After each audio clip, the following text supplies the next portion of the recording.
Hey tubers, welcome back for another adventure, and in this adventure we're going to fix this motorcycle case. You can look at it and say, oh well, there's a hole in it. Yeah, there is, but this is also pushed in, so you have less of a gasket surface, right? It doesn't meet up the other casting very well, so we're going to take a look at that. And also there's a crack right there, right, that goes straight through, so that needs to be dealt with, and that's what I'm seeing right up front. But anyhow, if you spend a few minutes looking at this damage, this piece is also pushed in and it's cracked underneath here, so that needs to be paid attention to. And lastly, as you're trying to seal this, right, as I slide down toward this, this is also pushed up, right? I can't slide by it. I get hooked on this area right here. So all of that needs, I need to fill in the hole, obviously. But I also need to do it in such a way that when I put it back on the bike, that this isn't tall, because as I'm pressing down on this, as I torque it down, chances are it's going to crack again. So as we're going through this, it's kind of got to be fixed a little bit at a time. So the first thing I'm going to do is work on straightening this case out a little bit. And you guys can see I have a C-clamp, piece of angle metal, and I'm going to kind of carefully tighten that. Chances are there might be some additional cracking of the aluminum. Not that that makes me happy, but I got to get that all cleaned up. And once again, this needs to move outward a little bit, and I'm hoping that as I smash that into place, it'll work. I also have a gasket that I can put this up against, which will help me see what kind of shape I'm in from a parameter point of view. So I got this shaved down, right? This doesn't hang up anymore, right? Goes right over. And I did that very carefully. I took a file and very gently, just a little bit, and then this is a little piece of angle iron. I put some emery cloth on it, and once again, very gently, after every few strikes, I would check it. So anyway, we have this all in the same plane. This is still pushed back, pushed inward a little bit, and there's not much I'm going to be able to do about that. When I put the clamp on here and tried to pull this out, it literally cracked the aluminum off, right? I only had the edge of the aluminum, right? The edge that was pushed in here. It was kind of hooked around a little bit. So this aluminum is brittle, and one doesn't want to fool around with it, because you're going to find yourself in trouble fairly quickly. But I think I have everything where I need it to be. Now I'm going to go get a Dremel tool and clean up all the ragged edges. Make sure that I have a nice footing for the JB Weld to bite into, and then we're gonna fill the tooth, and you'll see what I mean by that in a moment. So here we have it. You can see I've cleaned this whole area up, and what I used was, it's kind of the Sears version of the Dremel tool, and you can see I don't know, what is that called? A deburring tip on it. Let's go with that. So anyway, I cleaned up everywhere. I'm going to put the JB Weld, and if you look, kind of, I made that little trench here. I think you guys could see it. There was a crack in there, so I'm going to fill that in. The whole thing's going to get buried pretty well. I cleaned up all along here to make sure I had no additional cracks. I've cleaned this area up, though that crack shouldn't be too much of a problem because the gasket kind of goes around it, so to speak. But I did clean all of that up, and as you can see, I've cleaned up on the inside. So what I'm going to do now is kind of set up backing for it and a top for it, and I'll show you how I'm going to do that. And then I'm just basically going to fill it like a cavity, and we'll see what we come up with. I'm also going to put kind of a little smear right there just to kind of clean that up. To clean this, I've used contact cleaner, and I'm going to use brake cleaner, and I'm going to use starting fluid. Starting fluid I'll probably use first, other than the brake cleaner, because that should really get it clean. This contact cleaner also should get it clean, really nice and clean. So I'll do starting first, just in case there's any upper cylinder lubricant or any of that kind of junk in there.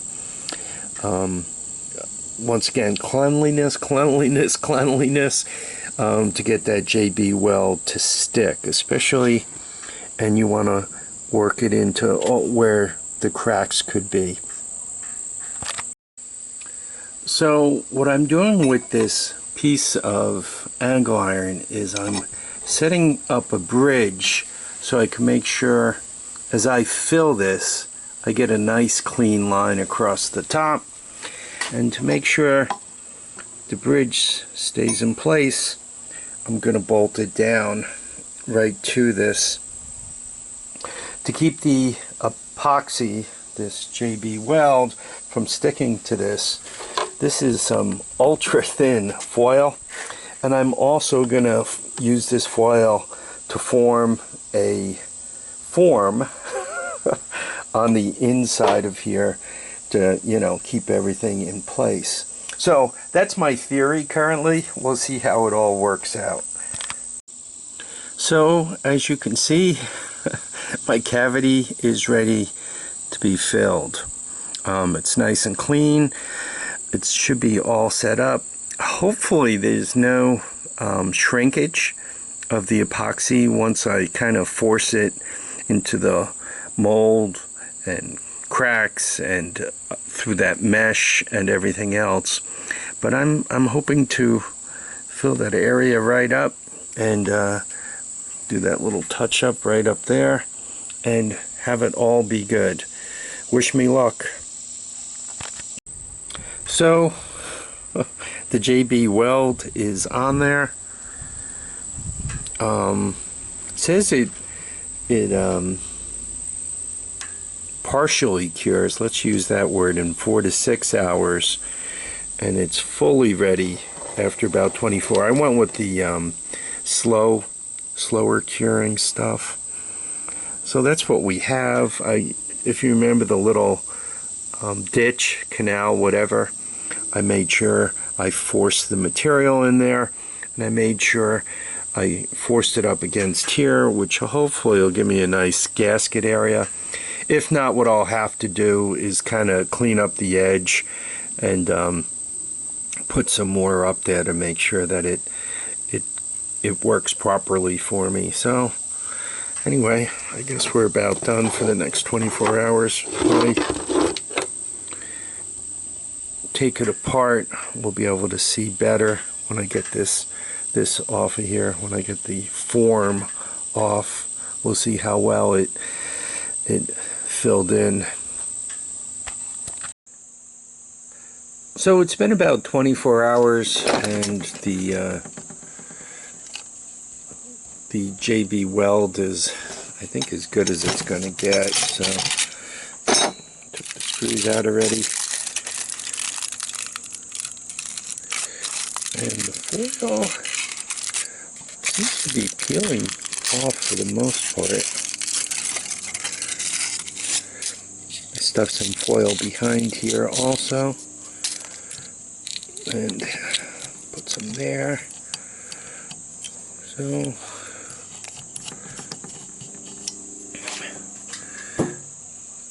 let's see. Use the file as a straight edge. Well, if anything, it's slightly high. Yeah, I think that's going to be perfect. I think I'm just going to clean it up carefully. Yeah, I think it might be a perfect repair. Yeah, I'm just going to very carefully clean it up, and we'll see where we go from here. Yeah, I'm happy with that. How do you guys feel? Okay, the angle iron is gone from the top, and you guys can see I cleaned that up in there. You can see the reinforcing wire, and that's what it looks like. And the most important part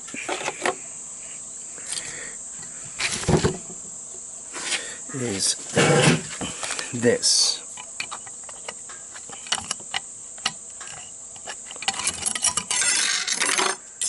Yep, to drop the ruler on the floor. Here, let me reposition the camera a little better.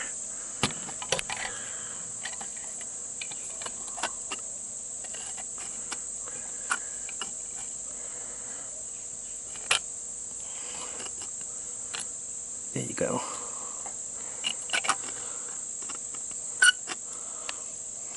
You can see there is just a slight little gap underneath right there, but I think that will fill right in with the Permatex gasket material. What I would do with this one is I'd put the gasket down on this first, or I'd put the Permatex down, then I'd put the gasket down and make sure it's well adhered right there, so that as I press this on, it works well. Yeah, I've cleaned this area up too. That appears to be well done. Once again, for this area too, I would yeah, all around this case, I would glue the gasket down on this side. Then depending on what the engine looks like, for the other side, I would just let the gasket material adhere, and then when you take it apart, a lot of times you could save the gasket. This side is dry, so to speak, or not glued, or the upside is, the bottom side is glued down to this. So I'm going to call this a success, and what we're going to do with this case, and that'll be another bunch of videos, but this case and stator and pulse generator and whole bit, they're going to go, where'd it go? You know, it's bad when you have to what bike? I believe, is it this one?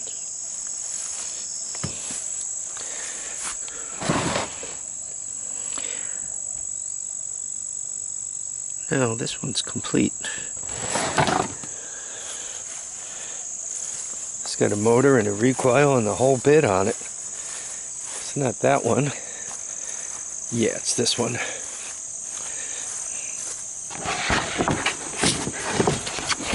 So what we're going to do is pop it on where that case is, and we're going to see if we can't make this one run next. So I hope you guys enjoyed that series of videos. I think, you know, I've seen cases patched up, you know, just where people just kind of spray the oil leak with carburetor fluid or carburetor cleaner and just, you know, kind of smash the JB Weld into the hole. And you know what, that frequently works also. I figured I would try to fix it as right as one can fix it with the JB Weld. I think what I'm going to do, though, I am going to cut off the remainder of that mesh. But I'm really happy with the way it came out. Cosmetically, it doesn't look bad. As a matter of fact, that could be smoothed down further. And if this was painted, one might not even know that there's a repair there. This aluminum seems extremely brittle. It's a couple of the pieces that snapped off as I was trying to pull that out. So and the problem with welding it, even if you use not much heat, you can end up with stuff warping, and right, obviously the reverse switch and what gear you're in indicator goes through there, and you're putting a lot of heat there. So I don't know, I think this probably worked as good as anything is gonna work. Anyhow, I want to thank everybody for dropping by to watch and comment and subscribe. This was the long way to fixing a case, but I think it was the right way. Please remember to keep your feet down, your heads up, and get out and enjoy each and every day. Bye now.